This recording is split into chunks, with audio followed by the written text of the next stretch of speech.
I'd rather create something that others criticize than create nothing and criticize others. If you have high quality product behind the bar, it's like weapon. It's not about the figures. It's about who those figures are. The Hospopreneurs Podcast. I'm going to drink this beer. Yeah, let's crack them. With James Henderson.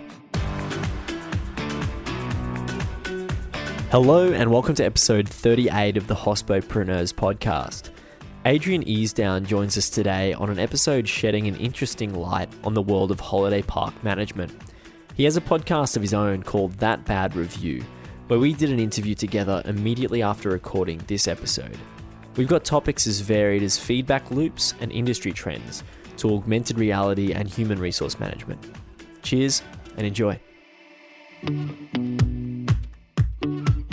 Hello and welcome to the show, Adrian. Hey, thanks James. Thanks for having me. No worries at all, mate. No worries at all. I like to start the show by asking if you have a crazy hospitality story. I was working at a chain of bars in London probably about 15 years ago. I did the Antipodean thing and went travelling, and I was working for a mate's bar and I had a knife pulled on me by a patron that I had asked to leave, which was pretty hectic. Really? So I promptly picked up a stool and put some space between me and him, and we were reviewing the CCTV footage after, and you should have seen, like, you can't hear anything, but it's amazing. It was quite busy, and this guy's pulled the knife, and the circle that erupted around him, everyone's just taken 2 or 3 big steps backwards, and it was pretty...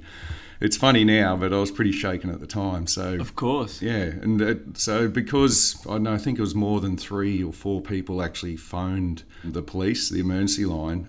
They sent armed response because the police in London don't actually carry weapons. They don't carry guns, but the armed response and a dog turned up within about 7 or 8 minutes, and these guys got restrained. So was it one fellow? There was 2 of them. Really? Them. So one of them actually, he spat in my face, and we went to court about it. And the guy that spat on my face had to pay me £100 in restitution, and he got charged or whatever. But the guy that actually pulled the knife, his charges got dropped because all the people they interviewed, it was an Antipodean bar, so Aussies and Kiwis and South Africans, all the people they interviewed had left the country by the time the court case came around, so they didn't have any witnesses. So he actually got away with it in the end. Jeez. Well, you hope that he gets caught if he does anything like that. I'm sure again. He's the type of guy that he probably would have got caught for something along the way. So yeah. Well, thanks for that story. That is a crazy hospitality story. Thank you. Adrian, the next question that I like to ask is why you do what you do. We talk a lot about what we do in life when we meet people, but I want to know what really inspires you. What inspires me, my family at the moment, like I'm very family orientated. I work in the caravan park and resort industries predominantly. And what my wife and I identified when we were actually looking to start a family is that we wanted to be involved in an industry that was quite family friendly and that we could work together. And then when we had children, we could sort of raise them in an environment that would result in them being quite rounded and quite worldly. And it's funny that years ago, like you'd think caravan parks, and they're not very glamorous, but definitely the industry is changing. They prefer the name holiday park now, so they're focused towards the family metric. And look, I've got a 5-year-old, a 20-month-old, and a 5-month-old now, and look, I'm just so excited to be involved in an industry where I can raise my kids, and they're just going to learn so much. That's my why, and that's sort of a very self-serving why. But off the back of that, because I enjoy what I do, like I really enjoy it, and I enjoy dealing with customers or guests that are happy. Traditionally, I've worked in industries where people are not so happy, and when they actually approach you, they've got problems and they need problems solved very quickly. Whereas in the industry I'm in now, 95% of people are actually happy when they present to you, and I tell you what, it's a game changer, and it floats my boat. On that note of happy people, I've mentioned it on the show before that a gentleman I met in Melbourne once, Jags, he owns a cafe down there. He said that he loves hospitality because it's the industry with the most happy people. Yes. When you make that point, are you talking about different areas of hospitality that have less happy people or other industries? It depends how much you want to look into it. Definitely other industries. As an industry, hospitality, it's full of happy people, compared to other industries. But then if you get and start looking at the industry itself, then there's different aspects across that industry too, where some people might be happier than others. So, it depends how closely you want to look at it. Yeah, it's an interesting point to think of, because, do we become desensitized being around so many positive people? And a lot of people get quite hardened in hospitality because they're around that attitude all the time too. I think you can, definitely. Sometimes you just got to step back and smell the roses and just take a breath and just realise what you're amongst, so that you don't desensitise to it. Because you reduce the chance of being desensitized if you're aware that it can happen and the potential of it happening. So if you've got in your daily routine or your weekly routine or in your plans that this is a risk, then all you need to do is just put in some steps to mitigate the risk. I have to do it too. So my main business for the last sort of 7 or 8 years has been a massive holiday park and a cafe restaurant on site at the park. We're right on the water. The cafe overlooks the river. The park adjoins the ocean, the river mouth, and the river. I found myself getting desensitized to not the people, but the aspect and the outlook, and just taking for granted just what a beautiful place that I'm in. So that is part of my routine, is to go. I'd go and have a coffee, have a piccolo is my weapon of choice. I love my little piccolos. Just go and sit there and just have 5 minutes and just look and just open my eyes, take the blinkers off, and just look around me and notice the environment that I'm in and notice the people that are around me. And that is a big step towards not being susceptible to the desensitization of the environment. Yes, and that's just really being, it's overused now, but meditating or being mindful, that's really what that is. Well, it is, stepping back and observing. Definitely. It's funny for me, sort of, again, identifying that is what I'm probably doing, because corporate mindfulness is not something that I was even aware of, a couple of years ago. I grew up in the country, on a mine, on a farm, and the journey that I've had since I was a young fella to where I am now, and being aware of my own mindfulness, drinking green teas, and just in my health and my awareness of these things, it's just chalk and cheese compared to where I would have been if I had have stayed in the area that I was and didn't pursue the own personal growth and be, open to new ideas, I suppose. And there's a lot of people in my past that are very close-minded and very, stagnant, I suppose. And I look back and think it could have been very easy for me to be there, but because of the choices that I made and the open-mindedness and being open to new stimuli, I suppose, I am where I am. You mentioned there that caravan parks are very different now. Yes. Because the memories that I have, being a little kid, I'm assuming they're totally different. I remember cockroach-infested cabins and please enlighten me. I'd love to know what's different now. I'm sure if you looked hard enough that you would probably find some destinations that could probably relive your memories. But look, I think all in all, the industry has changed. Over the last 5 or 10 years, the industry came on the radar of sort of big corporates and superannuation funds. So there was a lot of corporate money pushed into the industry through acquisitions, because traditionally the industry was mum and dad operators. Yes. And look, now it's got a lot more corporate feel, and with that corporate feel comes experience and comes levels of standard and KPIs, and it's getting pushed towards the hotel industries. If you want to look at it that way, I suppose there's a lot of stuff that we could learn from the hotel industry. The memories that a lot of people have as children in caravan parks,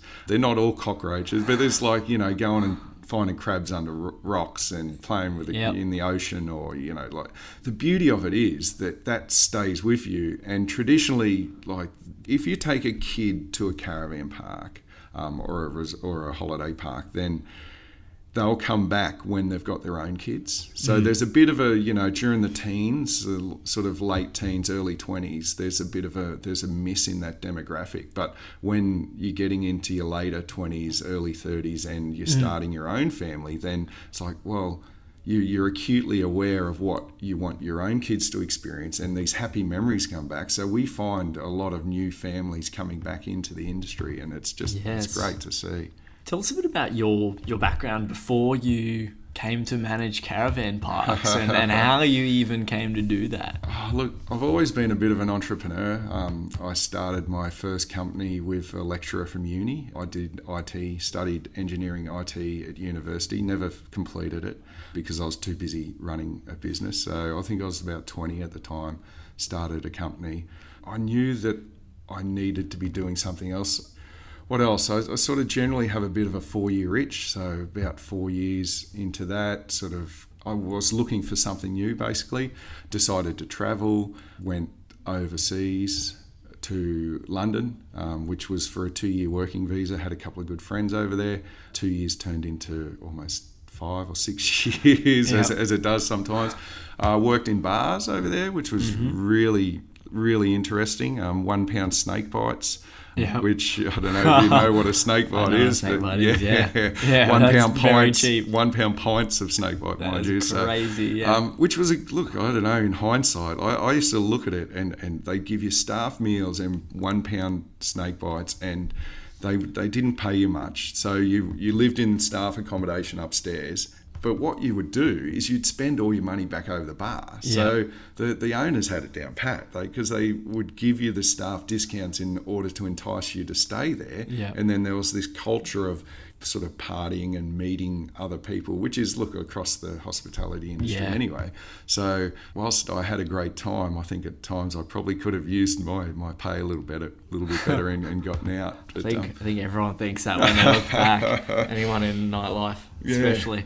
Then I fell into a role working at Wimbledon at the tennis, and worked as a security operations manager and then head of department actually for a specialist event security team. And our specialty was setting up airport style security at major events across the UK. So I've worked at Wimbledon, at Royal Ascot, at the Queen's Racecourse, at the O2, the Millennium Dome, when they renovated that and turned it into a 24,000 seat arena and a high street and a venue. Then I was responsible for the stewarding and security contract there too. So I got experience across a number of industries. So, and there's also something else incredibly interesting that you've done. I was a bit lost in the UK. One of my friends wanted to actually go back to Australia, and I said, mate, I've always had this dream of going to America and just being with an Aussie mate and just being two Aussie lads in America. And so this was in January, and we flew from London.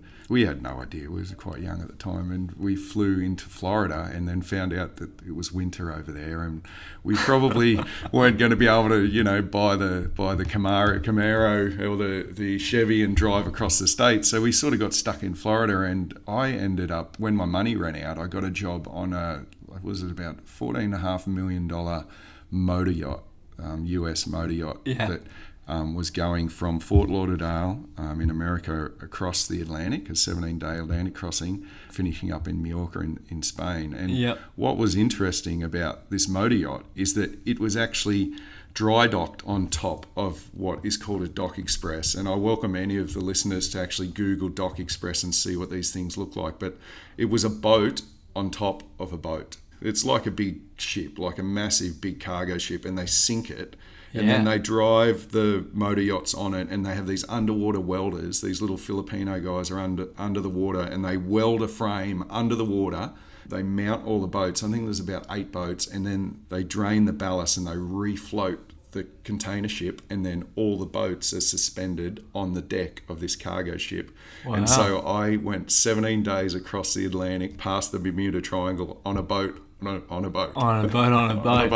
Yeah, some boatception. Oh, mate. It was unbelievable. I can't believe I got paid for that opportunity. So they had Russian officers and Filipino crew, and the boat was that big that we could play basketball down on the dry deck against the little Filipino crew, and we'd play darts and you're trying to shoot your darts with the sort of motion of Wow. the ocean. And I woke up on about day 5 or 6, and because you're just constantly swaying, it's Yeah. actually very draining. Like the first Yeah. few days, you got to get your sea legs, and you're just constantly exhausted because you're always correcting yourself.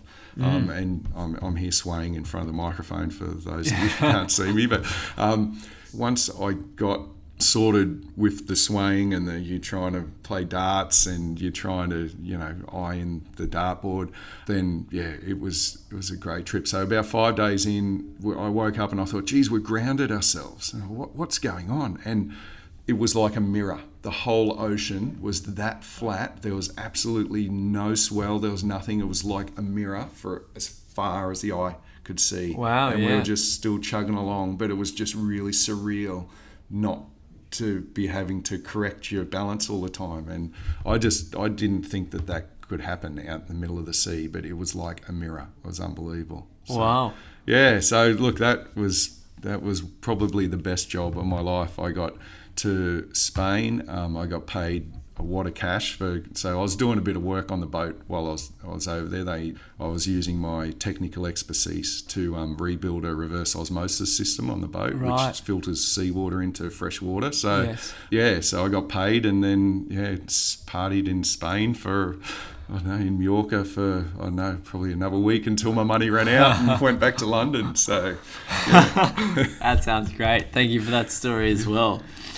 You've got an interesting perspective on reviews. Yes. Yeah. Can you tell us what that is and what you've been building out of that? Yeah, so reviews are a new metric or reasonably new, relatively new way to measure your business. People look at their P&Ls and they look at their balance sheet and, cost of goods and whatever they're looking at. But up until recently, reviews and customer feedback, whilst it's important, it hasn't been as easy for customers to be able to give you feedback as what it was, 20 years ago. Like, customer feedback was sort of off the radar. So reviews as a new metric, I'm like, well, there's something there. It's very important for business owners not to hide from reviews and not to be threatened by them, and actually identify that they're actually very important. And it's quite a cheap way to get feedback and get advice on your business and where some of the pinch points are, where some of the quick wins are. So I started really nutting into it and studying it for my own self-serving interests, basically. And I found that I could use reviews to increase customer satisfaction and also staff satisfaction. Once you get past the emotional attachment and the negative around receiving bad news or bad reviews, and once you get over that and you see reviews for what they are, geez, they're an important tool, and I can use them to motivate my staff to be better, and I can use them to increase the customer experience. And what I found, if I got those two things right, if I got happy, content, motivated staff that aren't emotionally attached to getting feedback, constructive criticism, then if I've also got happy guests, which the happy staff lead into the happy guests. But then if I've got both of those things, the results that I get out of my business are phenomenal. And I've achieved consistent like-for-like double-digit growth across my businesses for, 6 years consistently. So once I identify that, then I'm like, okay, I've got to share this. I can't sit on this, So I've started a podcast, and I've got the book as well. Yeah, cool. So That Bad Review. That Of course, Bad Review, So yeah. the podcast is called That Bad Review, and the book is called That Bad Review. It's actually back for its second edit, and I expect it to be out sort of hopefully in May. And look, it gives really solid advice on the framework that I've developed off my experience. Yes. And it will help people disseminate reviews and react to them accordingly and use them as tools rather than sort of feeling bad about them, and use it as a method to engage with your guests, engage with your staff. Because the thing is too, feedback is not just between you as an entrepreneur or as a business owner and your customers. Feedback should be multifaceted. It should be with your staff as well. And so I'm constantly asking my staff for feedback And there's different ways that you can do it. But if you look at the traditional methods or the methods at the moment that exist between the customer and the business owner, then I try and replicate that with the staff and give them the opportunity to be giving me consistent feedback. And, some of it's bad as well. But then they're the tidbits that really help me improve and help me improve my staff satisfaction, which flows into the customer satisfaction. So I think it's all correlated. Yes.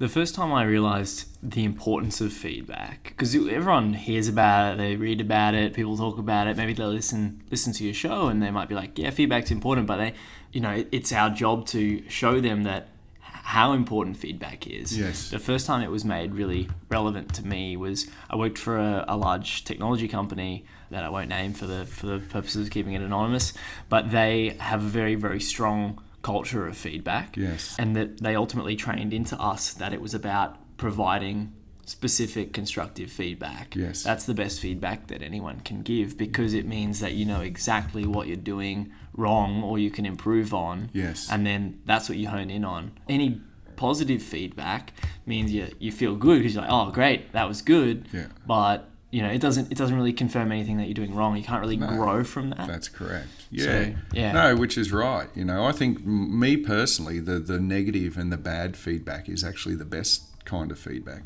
The other thing too is that the feedback and responding to feedback on social media or on review sites, you've got to think of it as, there's the 1%ers, and we can always write off the 1%ers, and as you get more experience in dealing with feedback and feedback loops and people who provide feedback, you can identify the 1%ers, the people that you're never going to please. They're just there, they're trolls, they're trying to stir up stuff, they're trying to chase a discount or whatever.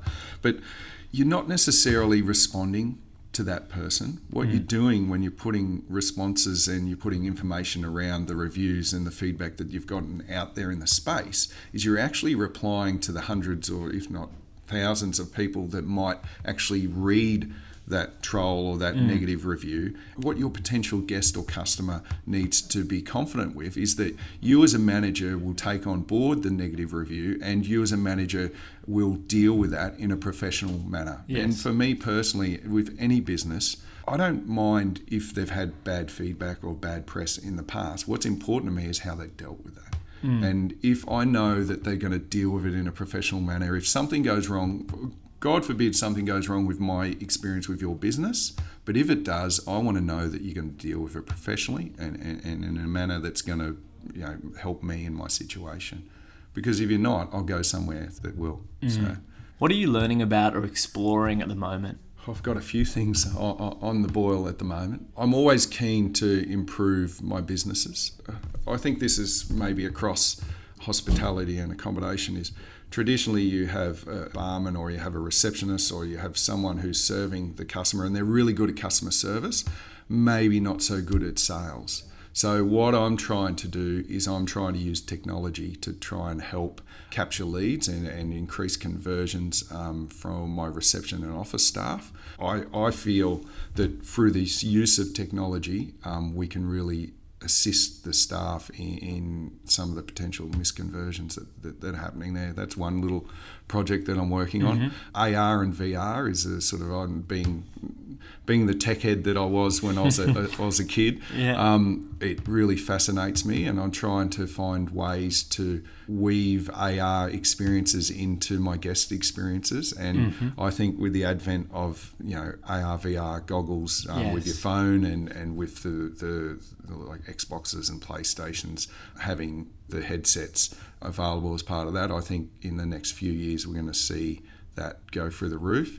So think sort of Pokemon Go, but more specifically for my industry. So I'm developing something there as well. Under wraps at the moment? Yeah, look, Okay, I'll just just sort of until I don't want to jump the gun. If anyone's interested, I'm happy to chat about it offline. But look, I like to make sure I'm a little bit of a perfectionist when it comes to actually releasing the information, specifics around it. I want to make sure it's right, Of course. so, or at least be 80% of the way there. So Sounds good. yeah.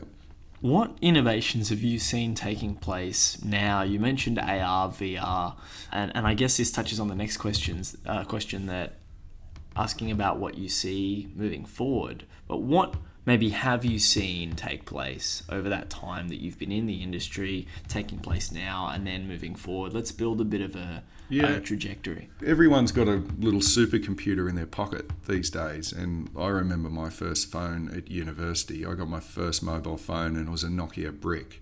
And, you know, it's sort of going from the transition to actually being able to be contacted anywhere, like not having to rely on being organised, you know, or not having to go to a payphone or make sure you've got change in your pocket to use a payphone, through to being able to make calls anywhere. Like, so the social aspect of that, being able to dial into your friends, check on Facebook who's around, just do a last minute shout out to say, hey, I'm in town, who wants to hook up? Or I've had a cancellation in my schedule, let's do something, and putting it out there rather than being so very organised all the time and having things so very regimented, I suppose. Remembering, I used to be able to remember a heap of phone numbers. I remember my wife's phone number now, but because you don't have to, it's all accessible there. So seeing the transition of the phone has just been phenomenal, and being able to tap into that as an aid, like all the different apps that you can, Vivino, for my wine that I want to drink, I'm on Vivino as well. Yes, like just I'll follow you. Yeah. So you might get a bit of a touch on how much wine I drink. Yeah, likewise. So it's just so exciting. It really is. And I used to be a little geek at school. I remember in year 7 or when I started high school, there was 2 computers in our school.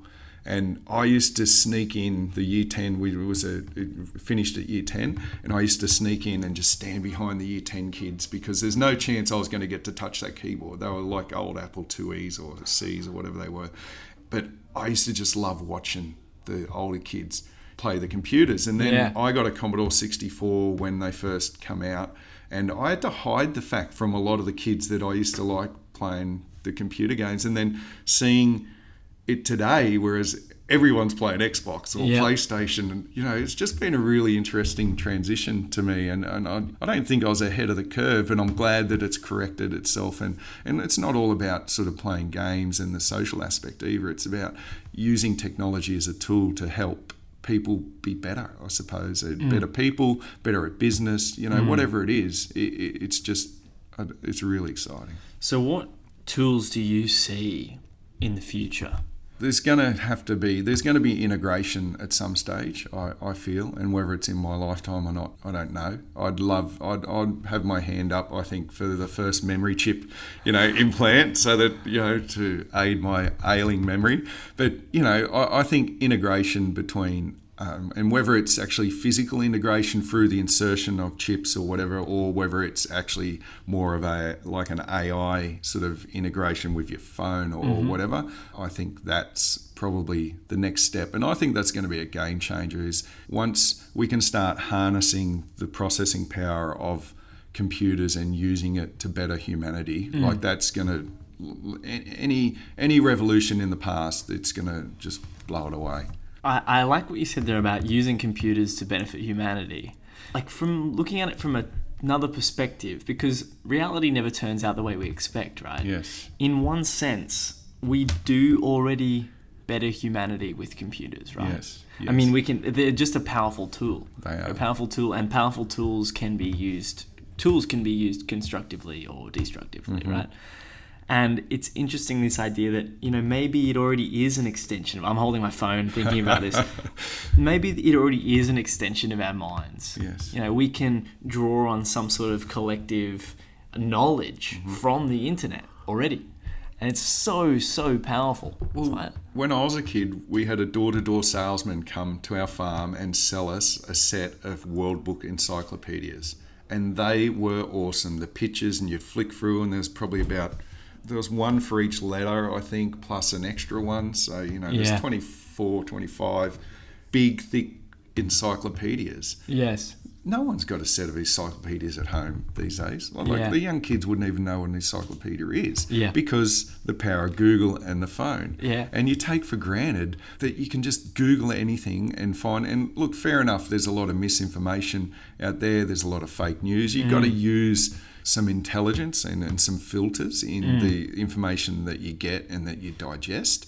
But as a resource and as a learning tool and as a way to sort of find information and share information, it's unbelievable. Very, very powerful.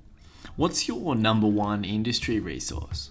I'm big on HR and making sure that I get that right. I pay all my staff right. I'm a bit of a worrier. I like to sleep at night and to have things that could come back and bite me in the butt down the track, like, you know, unclaimed wages, unpaid super, that sort of thing. So I've got memberships to a couple of different resources there to just make sure that I get all that side of things right. And look, it's the basis of commerce, isn't it? If you provide, as a business owner, if you provide a good or a service, then your customer should pay you. Like, that's a basis of commerce. But then also the basis of an employment contract or employment of staff is that if they're providing work to you and a service to you, you need to pay them, and you pay them what they're worth. And look, in a lot of cases, I pay my staff a little bit more than what they're worth, because I don't want them, A, to feel undervalued, but B, to go and find a better opportunity somewhere without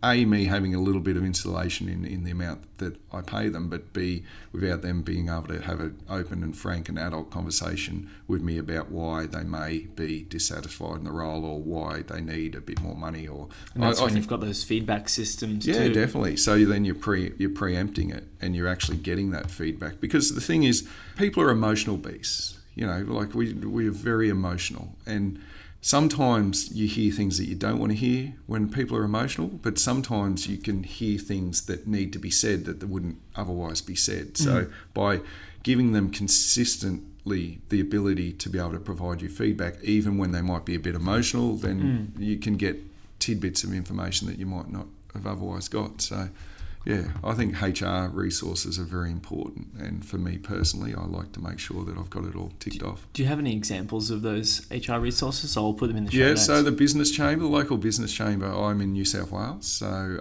I'm a member of the local business chamber. I'm a member of the Accommodation Association of Australia, which there may be a bit of crossover for the hospitality industry, but I'm sure there's someone very relevant. And look, it's as easy as just sending a quick email or picking up the phone, and I get advice, usually within a few hours, written advice on how best to deal with the situation. So Fantastic. If someone wants to do what you do, what advice would you have for them? Well, it depends how much of what I do that they want to do. I think if it was the whole package, I'd probably say, look, you might want to bite off a little bit less than... So, no. Look, to get into the industry that I'm in, you just need to go and talk to people. It's interesting, actually. Like, if someone wanted to get into my industry and they came to me and said, look, I want to get in the industry, then I'd give them my time.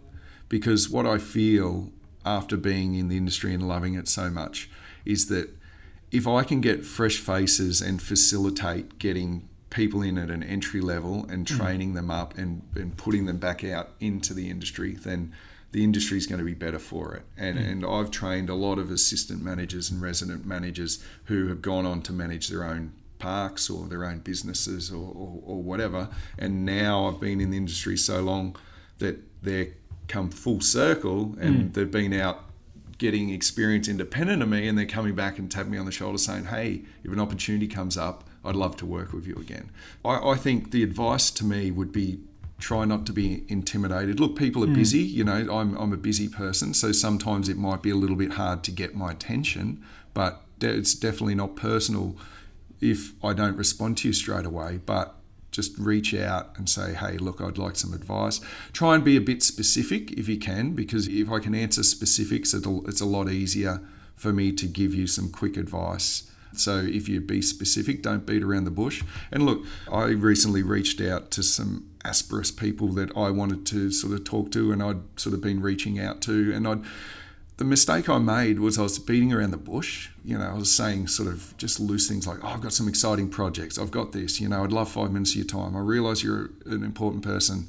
And I was just hitting blank walls. But then I'm like, right, I'm just going to go in with specifics about what I'm doing and what I want. And as soon as I did that, I got a response within an hour saying, okay, send it through to me. So sometimes being specific about what you want will get people's attention because they know that they can help you with that specific issue or that specific advice rather than it just being sort of a big open conversation and a time consumer. In my experience, that's been awesome advice. It's awesome advice to receive, because what I've found is there's so much super minute level knowledge, and then there's also like super macro advice too, where it's like everyone knows how to live a good life and everyone knows how to do the little steps day to day, but they don't know these medium level things. Where it's like, how do I reach that next objective? And they're the questions that we need to ask the right people, find the right people, and have those questions to ask. Yes. That's what you're bringing up there, is that definitely. you need those questions and the correct people to ask. Yeah, that's right. Yeah.